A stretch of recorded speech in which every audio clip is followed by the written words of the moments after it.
What's up, guys? Brandon with Strict Vision Athletics here with a this or that series for our YouTube channel. So this is actually a very, very cool one. In my right hand, I got the Inertia Wave Pro, and in my left hand, I got the Dopamineo bands. The Dopamineo bands are the newer addition to the gym. I've had the Inertia Wave for a while, and we've gotten a lot of questions since I started using these on the comparison of the two. That's pretty forgivable, as they do appear to be quite similar. And they do, in fact, do a lot of the same similar stuff. I have found a unique difference in the two of them, and I'm going to go into a few of them right now. So let's start with the Inertia Wave. The Inertia Wave is the one that we've done reviews on before. As you guys who have seen those reviews will know, this is an incredible piece of technology. It's primarily used for HIIT, but with the new addition of the Inertia Wave Pro, which is what we have, we got this little green loop here on the end. That allows for a handle to be attached and strength training to be implemented. So now you've got something that is good for high intensity interval training, something that is good for isometrics, something that is good for very, very slow contraction, something that can be used just about anywhere, something that is very, very easily taken to the park and strapped just about anything. So right off the bat, you guys can tell I love my Inertia Wave. I love training with it. The clients hate it, which means I'm doing something right. And it's well made, it stood the test of time, and it's great. Now let's talk about the Dopamineo. So the biggest difference that I noticed right out of the gate with the Dopamineo is the way that it's made. So Inertia Wave is a hollow tubing. It's a hollow tubing with very well made with ends attached. Like I said, the first one is for the grip for the handle, and the other one will anchor to a tree or to a fence post or a sled, so on and so forth.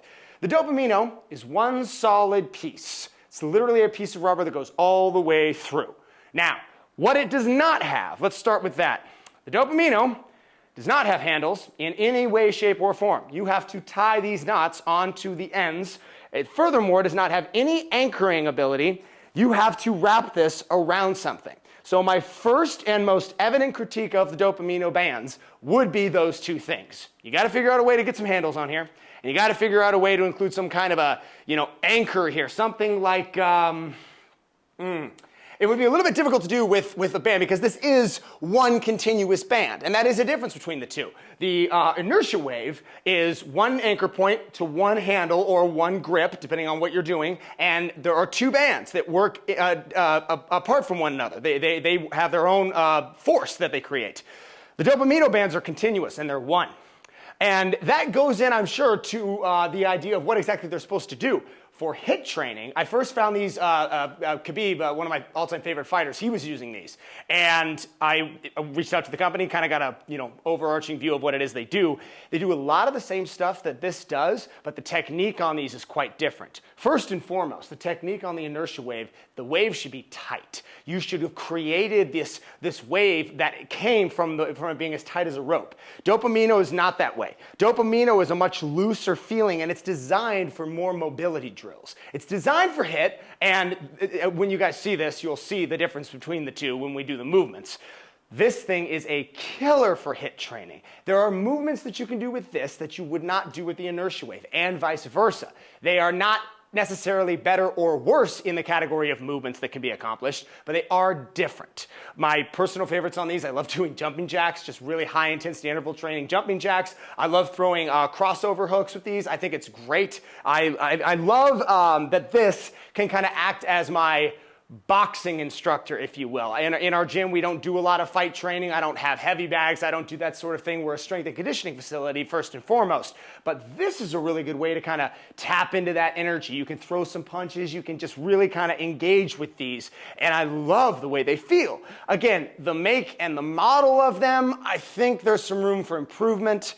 If they somehow need to figure out a way to get handles on here. That's the first thing. Maybe the design, being that it's all one big band, it had to be looped. It can't have a fixed position. That could very well be, because when you're throwing this thing around, it is sliding. It's moving. It's going left and right. It has to be looped around a position. And as I think about this more and more, that's probably intentional. They didn't put something to anchor. They did it all in one because they knew what this was going to be for. There are a lot of moves that I know wrestlers use on the mats. They'll strap this around their waist, and they'll do takedown practice. They'll do all kinds of stuff like mobility drills, and they need this to be moving with them. So that being said, the handles, I still think you need to have something here. You got to have something here for the grip. But other than that, they really are incredible for what they do, and they're very different. As I said, they're different in their make, they're different in their quality, and they're different in what exactly it is that they do as far as practical application and training. it's really hard beyond that. You can't really name a winner in this because they're similar but different, and they're both good. They bring something different to the table that the other does not. I like having them both, and really and truly, you should get them both because neither one of these is really going to break your bank. They're very affordable pieces of technology that you guys can take with you to the gym or to the park. If you're a trainer, you should definitely have them in your gym, and they both require maybe a moderate understanding of biomechanical movements in order to operate properly. It's not like it's super easy, but it's definitely not like anything advanced. You can get a hold of these pretty easily, and you can get a mastery of how they feel and how they flow with the clients pretty easily as well. So that's probably it for there, guys. If I forgot something or if you disagree with something I said, please let me know in the comments below. Again, I'm still experimenting with these two. I've had the Inertia Wave for quite a while. The Dopamineo is still kind of new. I've had it for about a month and a half. I love them both, and it's hard really to pick this or that as far as which one won. But yeah, Inertia Wave, Dopamineo, thank you so much, and I'll see you guys in the next video.